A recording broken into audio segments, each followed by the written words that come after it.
हाय दोस्तों, नमस्कार।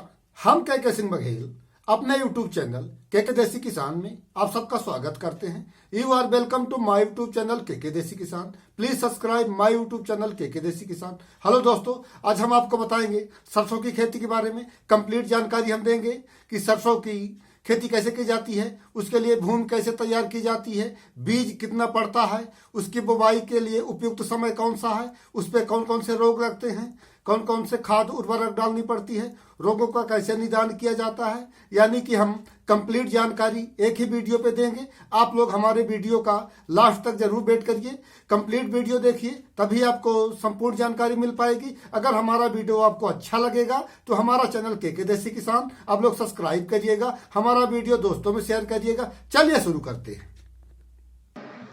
सरसों का रबी की तिलहनी फसली में एक प्रमुख स्थान है। सरसों की खेती सीमित सिंचाई की दशा में अधिक लाभदायक फसल है। सरसों की फसल के लिए उन्नत विधियां अपनाने से उत्पादन एवं उत्पादकता में वृद्धि होती है। सरसों की उन्नतशील प्रजातियां। राई या सरसों के लिए बोई जाने वाली उन्नतशील प्रजातियां जैसे क्रांति, माया, वरुणा, T59 भी कहते हैं, पूसा बोल्ड, उर्वशी तथा नरेंद्र राई प्रजातियों की बुआई सिंचित दशा में की जाती है।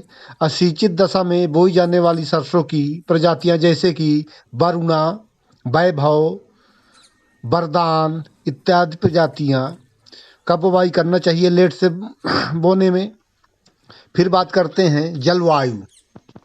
सरसों की फसल के लिए 25 से 30 डिग्री सेंटीग्रेड तापमान होना चाहिए। सरसों की फसल के लिए दोमट भूमि सर्वोत्तम होती है, जिसमें कि जल निकास उचित प्रबंध होना चाहिए। भूमि की तैयारी। सरसों की खेती के लिए खेत की तैयारी सबसे पहले मिट्टी पलटने वाले हल से जुताई करनी चाहिए। इसके पश्चात 3 जुताइयाँ देसी हल या कल्टीवेटर से करना चाहिए। इसकी जुताई करने के पश्चात पाटा लगाकर खेत को समतल करना अति आवश्यक है। बीज दर। सिंचित क्षेत्रों में सरसों की फसल की बुआई के लिए 5 से 6 किलोग्राम का बीज 1 हेक्टेयर के लिए भरपूर होता है। बीजों का शोधन यानी उपचार।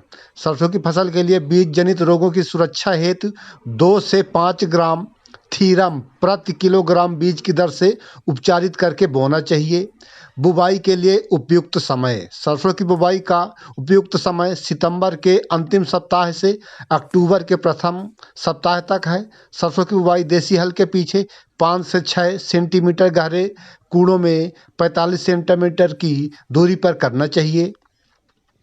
फिर उस पर खाद उर्वरक के बारे में बात करते हैं। सरसों की खेती के लिए 60 कुंटल गोबर की सड़ी हुई खाद बुवाई से पूर्व जुताई करते समय मिट्टी में मिला देना चाहिए। फिर उसके बाद आप 120 kilogram nitrogen, 60 kilogram phosphorus, 60 kilogram potash प्रति हेक्टेयर के हिसाब से मिलाना चाहिए।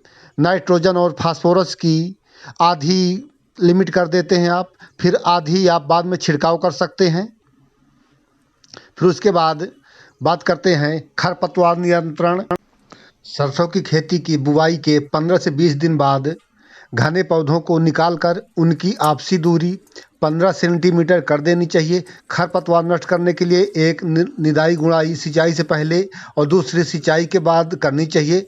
अगर आप मेडिकली खरपतवार नियंत्रण करना चाहते हैं तो इसके लिए पेंडामेथालिन 30 EC रसायन की 3.3 लीटर मात्रा की प्रति हेक्टेयर की दर से 800 से 1000 लीटर पानी में घोलकर छिड़काव करना चाहिए। बुवाई के 2-3 दिन के अंतराल पर ही कर देना चाहिए। फसल में लगने वाले रोगों का नियंत्रण। सरसों की फसल में प्रमुख रोग जैसे अल्टरनेरिया, पत्ती झुलसा रोग, कीट चूक और चूड़ित असिता रोग तथा तुलासिता रोग फसल में लगते हैं। इन रोगों के नियंत्रण के लिए मेनकोजेब 75% नामक रसायन की 800 से 1000 लीटर पानी में मिलाकर छिड़काव करना चाहिए। फसल में कीट की रोकथाम। सरसों में कीट अलग अलग तरह के होते हैं। सरसों की आरा मक्खी यह काले रंग की घरेलू मक्खी होती है। मादा का अंडा रोपड़ आरी के आकार का होने के कारण इसे आरा मक्खी कहते हैं। इस कीट की सुड़ियाँ पत्तियों को किनारे पर छेद बनाती हैं और बहुत तेज़ी से खाती हैं। इसके नियंत्रण के लिए मैलाथियान 50 ईसी 1.5 लीटर की दर से 700 से 800 लीटर पानी में घोलकर छिड़काव करना चाहिए।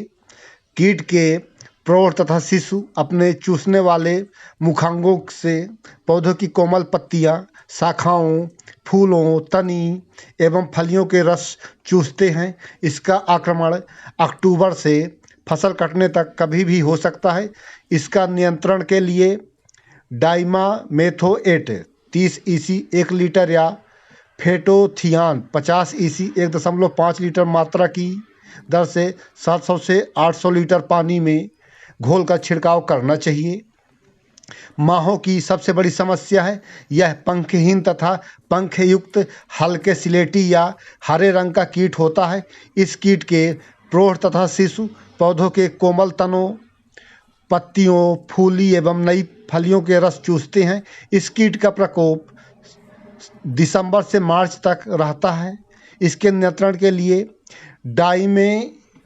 डाइमेथोएट 30 ईसी 1 लीटर, फेटोथियान 50 ईसी 1 लीटर मात्रा की दर 700 से 800 लीटर पानी में घोलकर छिड़काव करना अति आवश्यक होता है।